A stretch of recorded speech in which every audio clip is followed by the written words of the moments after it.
Welcome back to the channel, my friend. Let's talk about your phone addiction. But before we get into this video, I promise you I'm not trying to scare you off into quitting your phone addiction just like the other creators do. Trust me, I have been there. But rather, I'm going to show you a healthier way of using your phone and how you can get the best of both worlds. For more context, I am a Gen Z, and if you know anything about Gen Zs is that we are addicted to our phones. Unlike before where you'd have to wait 3 or 4 days before getting a reply back, now you can get that reply in a second. Everything is very accessible, but that comes with a price. And the price we have to pay is that we get distracted from a lot of things. But yes, as a Gen Z who was formerly addicted to their phones, yes, I confess, I have been able to drastically reduce my screen time, have a life on social media, and also have a life in real life. So I'm getting the best of both worlds. The first thing that you need to do to drastically reduce your screen time is by removing the noise. Let me explain. On our mobile devices, we are constantly bombarded with messages. WhatsApp, emails, different forms of notifications just pop up on our phones unintended. Right now, as you're watching this video, kindly scroll down and just see the number of unread messages that you have to reply to. Isn't this kind of overwhelming? So I have an actionable step for you. Go down and disable the notifications from your social media apps such as Instagram, Twitter, and Snapchat. I would advise for you to just leave your WhatsApp messages, your emails, and your iMessage. These 3 apps. We'll talk about these 3 apps further in the video. But the reason why we are trying to reduce the notifications that we have is because we are trying to remove this overwhelm and neediness for us to go and look at our phones. Some people might have this limiting belief that, okay, if I remove my notifications and also put my phone on DND, how do I respond to my messages? Perfect. There's this concept that I got from this book, The 4-Hour Work Week. The 4-Hour Work Week explains the way to batch reply. So basically what I do is I know the times that I'll receive the most messages. So within these 2 times, I try my best to be intentional about replying all the messages that I need to reply to. So instead of checking my phone every 5 minutes, I allow the messages to compound, and even at times the phone calls to compound, so that I know that by so and so time, I'll come and settle all the calls and messages that I'll have for that day.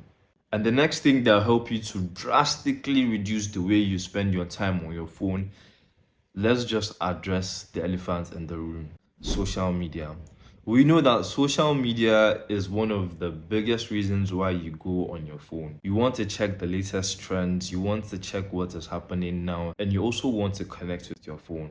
We both know that this is very, very distracting. And I am very, very vulnerable when it comes to social media because I enjoy spending time on Instagram. So your actionable step is this: between all the social media platforms you have, pick one and delete the rest. YouTube is allowed. This is just the best way you can control how you spend the time on Instagram, honestly. Because I've tried deleting the apps, I've tried all of that, and I always come back to the app. So the best thing is just keep it there and try to regulate yourself there. The next thing that I want you to do is to unfollow all these toxic, unproductive, uninfluential content creators or just meme pages, all these things that you know that they don't align to your goals and values. Because if you're going to spend most of your time there, why would you want to feed yourself with such information? It's not better to tailor your explore page?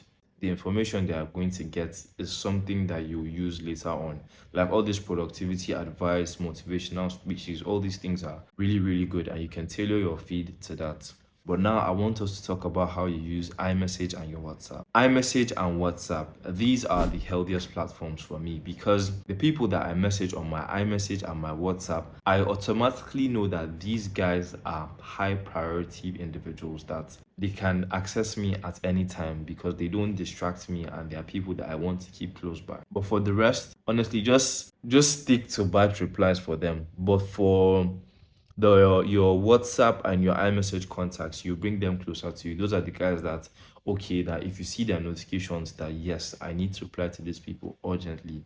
And I advise you that the people they are going to have there, Just have like 4 priority people on your WhatsApp and 4 priority people on your iMessage. The next thing that I want you to concentrate on is to get a life outside your phone. First off, go outside and get a hobby. Start reading, start going to the gym, start going to the mosque, church, anything other than just staring at your screen. I've noticed that most of the times when I just spend like 3 hours scrolling on my phone, it's just because I don't have anything other than just scrolling. Like nothing is fun. But ever since I started like going to the gym, ever since I started working, ever since I started going to school, like I have things that keep me busy. So I'm not just rotting on my bed and just scrolling, which doesn't make sense. Try and get some friends. Intentionally plan activities like during the weekend that you look forward to. I hope I am making sense. Do you have any questions for me? If you do, please make them apparent in the comment section. Share this video to someone that you think this will help, and I'll see you in the next one. Let's get it.